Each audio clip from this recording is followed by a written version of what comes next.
ইসলাম ধর্মকে বিতর্কিত করার জন্য, ইসলাম ধর্মকে কুলসিত করার জন্যে জামাত ইসলাম যা যা করা প্রয়োজন সেটা কিন্তু করে যাচ্ছেন।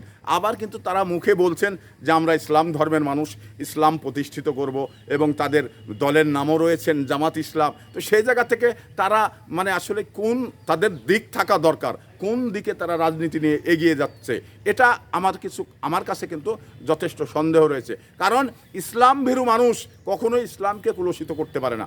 ইসলাম ধর্মের মানুষ আসলে ইসলাম ধর্মকে বিতর্কিত করতে পারে না। তো জামাত ইসলাম কোন ধর্মের মানুষ, কোন ধর্মের অনুসারী, এটা আমার যথেষ্ট মানে সন্দেহ রয়েছে।